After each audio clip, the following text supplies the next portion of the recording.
सभी को नमस्कार। दोस्तों, आज हम बात करने वाले हैं यूपीएससी सीसेट के पेपर को लेकर। पिछले दिनों में देखा गया था कि हिंदी माध्यम के विद्यार्थी सीसेट के पेपर में काफ़ी फेल हुए थे। तो काफ़ी कमेंट भी आ रहे हैं कि सर सीसेट के बारे में स्ट्रेटजी बनाइए। इसको लेकर मैंने काफ़ी वीडियो पहले भी बनाए हैं। आप मेरी प्लेलिस्ट में जाकर सीसेट की पूरी रणनीति की वीडियो देख सकते हो। यहाँ पे आज मैं बात करने वाला हूँ कि जैसे हमारे पास 50 दिन है, तो 50 दिन के अंदर हम ऐसे सीसेट के किस एरिया में तैयारी करें अपनी कि हम ईज़िली क्वालीफाई कर पाएँ। तो आपको पता है कि मेरा अनुभव है 4 बार प्री पास करने का और सीसेट में मेरा स्कोर 130 तक भी आया है और मतलब 70-80 भी आया है। तो जैसे मैंने 4 बार प्री पास किया है, तो ईज़िली मुझे ज़्यादा दुविधा हुई नहीं कि सीसेट के पेपर में ज़्यादा परेशानी आई हो। इसके अलावा आपका एक और कमेंट है कि सर प्रीलिम्स और मेंस की बुक लिस्ट बताइए। तो मैंने इस वीडियो के डिस्क्रिप्शन में उनका लिंक दे दिया है। आप वहाँ पे पढ़ सकते हो कि किस कोचिंग के नोट्स पढ़ने चाहिए, मैं कौन-सी कोचिंग के नोट्स फॉलो करता हूँ अभी। ठीक है? तो इस वीडियो के डिस्क्रिप्शन में आप लिंक पे जाना और आपको मेरा ब्लॉग का लिंक मिलेगा, वहाँ पे जाके आप पढ़ सकते हो। तो अब बात करते हैं सीसेट के पेपर की। तो सीसेट के पेपर में दोस्तों सबसे पहले आपको जो काम करना चाहिए कि जो यूपीएससी के 10 साल के पेपर हैं, 2011 से लेकर 20 तक के जो पेपर हैं, सबसे पहले आपको इनको निकालना चाहिए। और निकाला हुआ कैसे? कि जैसे आपने 2020 का पेपर उठाया और 2020 के पेपर को एक बार 2 घंटे बैठ के करना। इसमें ये होगा कि आप 2 घंटे में कितने क्वेश्चन अटेम्प्ट ले पा रहे हो। कि जैसे आपने 2 घंटे में एक टाइम पीरियड में आपने 40, 50 या 60 क्वेश्चन कितने क्वेश्चन अटेम्प्ट लिए, फिर आपके काट-पीट के कितने क्वेश्चन बचे। यदि आपके काट-पीट के मतलब 40 से कम है या मतलब 35 से कम आ रहा है, स्कोर आ रहा है, तो आपको निश्चित रूप से काम करना पड़ेगा। काम कैसे करेंगे, उनके आगे हम इस वीडियो में बात करेंगे। लेकिन जिनका स्कोर एक सेफ ज़ोन में आ रहा है कि 40 प्लस आ रहा है या 50 प्लस आ रहा है, तो उनको सीसेट को लेकर ज़्यादा चिंता करने की आवश्यकता नहीं है। आप ये कर सकते हो कि 10 साल के जो पेपर है, उनको निकाल सकते हो। आपका पूरा काम हो जाएगा, आपको एक्स्ट्रा कोई मतलब बुक वगैरह यहाँ पे पढ़ने की बिल्कुल भी आवश्यकता नहीं है। ऐसा ही क्या होगा कि जैसे आपने 2020 का निकाला, 19, 18, 15, 16 तक आप पेपर निकाल के देख लेना कि आप एक कम्फर्ट ज़ोन में आ जाओ। आपको एक मन में बिल्कुल डर न रहे कि आपका सीसेट रुक सकता है। एक चीज़ मैंने इस एग्ज़ाम के दौरान महसूस की है कि अधिकांश जो स्टूडेंट फेल होते हैं, वो सीसेट के पेपर में न आने के कारण फेल नहीं होते हैं या उनकी तैयारी कम होती ज़्यादा ज़्यादा होती है, उसके बावजूद भी फेल हो जाते हैं। क्यों होते हैं? क्योंकि सीसेट का एक फ़ोबिया होता है, एक डर होता है कि सीसेट के पेपर में मैथ ज़्यादा आ जाएगी या मतलब हिंदी माध्यम के साथ ये होता है कि अनुवाद भी कभी-कभी सही नहीं आता, तो अनुवाद को लेकर भी जो पैसेज करते हैं, वो गलत हो जाते हैं। तो आपको ना सीसेट फ़ोबिया निकालना पड़ेगा। मेरे ऐसे दोस्त हैं जो लगातार सीसेट में 2-3 बार फेल हुए हैं, लेकिन उनमें से वो दोस्त भी हैं जो सीसेट में शुरुआती स्तर पर 2-3 बार फेल हुए हैं, लेकिन बाद में उनका फाइनल सिलेक्शन भी हुआ है। तो सीसेट एक बड़ा हर्डल बनता है। निश्चित रूप से एक हमारा पूरा साल खराब होता है, इसलिए इसको हमें थोड़ा सीरियस लेना पड़ेगा।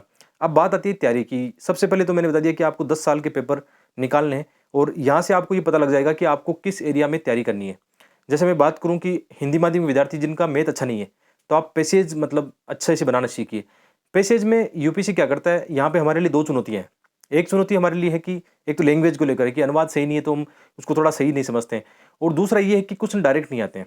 क्वेश्चन डायरेक्ट नहीं आते तो कैसे आते हैं? क्वेश्चन यहाँ पे ज़्यादातर आते हैं एजम्पशन या पूर्व धारणा वाले क्वेश्चन, जिनका जो आंसर होता है, वो डायरेक्ट आंसर नहीं होता। उसका आंसर कहीं न कहीं लेखक जो कहना चाहता है, उसकी भावना क्या है, उसके पीछे छुपा रहता है। इसके लिए मैंने पैसेज के लिए 5-6 वीडियो बनाए। प्लेलिस्ट में जाना, सीसेट के मेरी जो प्लेलिस्ट है यूट्यूब की, उस पे जाना और सीसेट के मैंने पैसेज के 3, 4, 5 वीडियो बना के उसमें समझा रखा है कि कैसे पैसेज सोल्व करना है। निश्चित रूप से आपको इसका फ़ायदा मिलेगा और जो लगातार सीसेट में फेल हो रहे हैं, पैसेज कैसे करना है, हिंदी माध्यम को लेकर मैंने ये वीडियो बनाए हैं, तो आपको निश्चित रूप से इनका फ़ायदा उठाना चाहिए। तो जैसे मेरा अनुभव है कि पैसेज के जैसे मैं करता हूँ, मैथ मेरा भी ज़्यादा अच्छा नहीं है, तो मैं पैसेज का करता हूँ। पैसेज के माना कि 30 क्वेश्चन अटेम्प्ट लेता हूँ, तो कम से कम अब हमारे 22 प्लस या 25 तक सही हो जाते हैं, 5 क्वेश्चन गलत हो जाते हैं, कोई बात नहीं। और फिर एक एरिया हमारे पास है रीज़निंग का। रीज़निंग में हर कोई कर सकता है। रीज़निंग ऐसा नहीं कि जो कॉमन सेंस जानता है वो आराम से रीज़निंग कर सकता है, लेकिन रीज़निंग में एक प्रॉब्लम आती है कि टाइम मैनेजमेंट की प्रॉब्लम आती है। तो आप यूपीएससी का एक फिक्स दायरा होता है कि यूपीएससी कहाँ-कहाँ से क्वेश्चन पूछेगा। 10 साल के पेपर आप करना है आपको ये। इसमें से आपको ये देखना है कि यूपीएससी का कोर एरिया कौन-सा है, कि यूपीएससी हर बार उन्हीं टॉपिक से रीज़निंग के क्वेश्चन उठा रहा है और कुछ क्वेश्चन मैथ के भी आपको करने हैं। जैसे ये सामान्य जो क्वेश्चन है, प्रतिशत, लाभ, हानि, ये क्वेश्चन होते हैं। आजकल यूट्यूब पर बहुत सारे यूट्यूबर हैं जो ऐसे ट्रिक्स के साथ पढ़ाते हैं। आप उनको वीडियो देखिए एक बार, फ़ायदा मिलेगा इनका। जैसे बचने की कोशिश नहीं करनी है। 50 दिन है, तो 50 दिन यदि आप अभी भी पढ़ना शुरू करते हो, तो भी आपके लिए ये है कि सीसेट की तैयारी आराम से कर सकते हो। तो सबसे पहले हमने बात की कि आपको रिसोर्सेज़ कौन से फ़ॉलो करने हैं, तो रिसोर्सेज़ में आपको यहाँ नहीं बताने वाला हूँ कि आपको आर.एस. अग्रवाल की बुक फ़ॉलो करनी है, आपको मैथ रीज़निंग के ये करने हैं, वो करने हैं। ऐसा मेरे हिसाब से कुछ करना भी नहीं है। सबसे पहले आपको 10 साल के पेपर निकालने हैं। उसमें आपको ये देखना है कि आपका क्या स्तर है, आप कितने क्वेश्चन अटेम्प्ट ले पा रहे हो।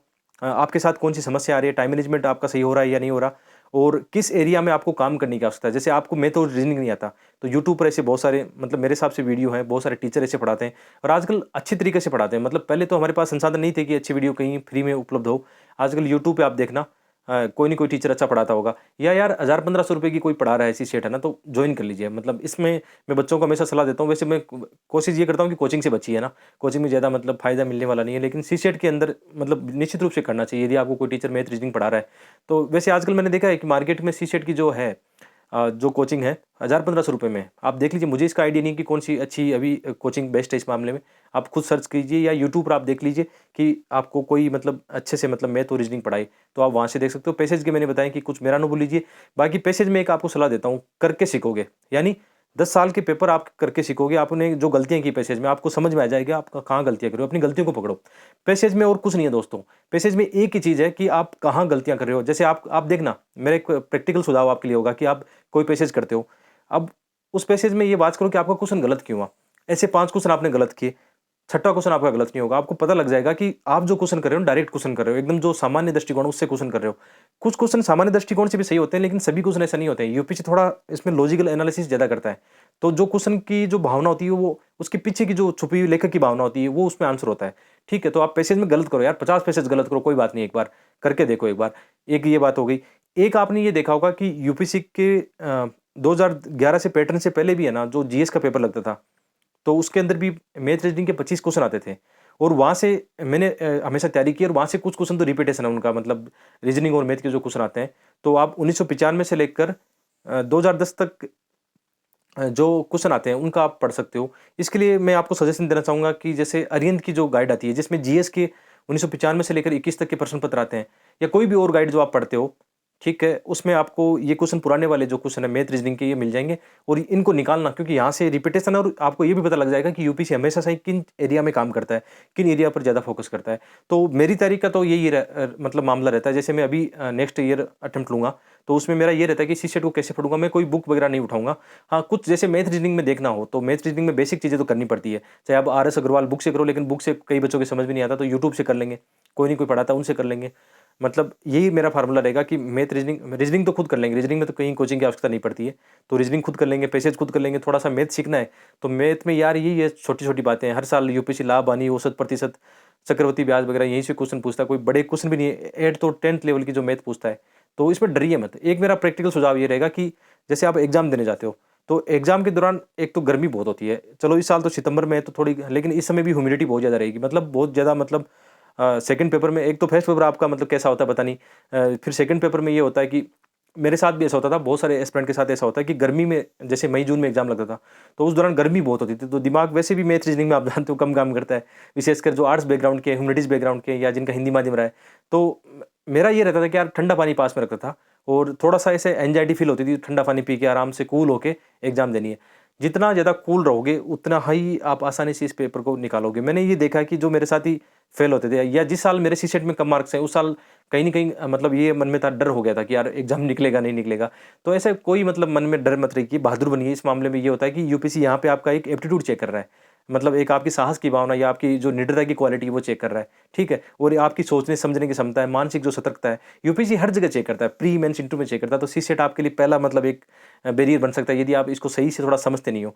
और ज़्यादा तैयारी की इसमें आवश्यकता नहीं होती। मैंने कहा ना कि अभी भी 50 दिन आपके लिए सफिशिएंट। आप डेली 1-2 घंटा, आपको लगता है ज़्यादा तैयारी की आवश्यकता है, जो बार-बार सीसेट में 2-3 बार फेल हो चुके हैं, तो उनको तो 2-3 घंटे यदि पढ़ें इस समय, 2 घंटा पढ़ें, तो मतलब कोई दिक्कत वाली बात नहीं है, आराम से इनको कवर कर सकते हो।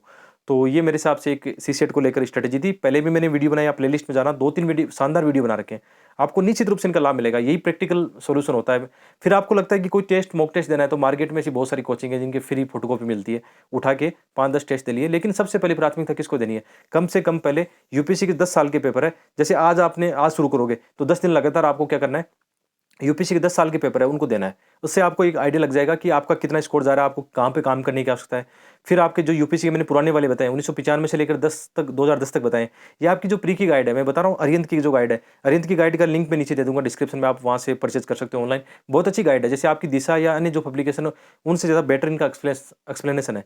क्योंकि जैसे मेरी तैयारी का ये आधार है कि मैंने भी अलग अलग पब्लिकेशन की किताबें रखी, लेकिन ज़्यादा कोई काम की नहीं है, मतलब एक पब्लिकेशन की आपके पास हो, जैसे कोई भी हो, लेकिन मैं प्रीफर करता हूँ अरिहंत वाली गाइड को प्रीफर करता हूँ, ठीक है? तो ये कुल मिलाकर सीसेट की स्ट्रेटजी है।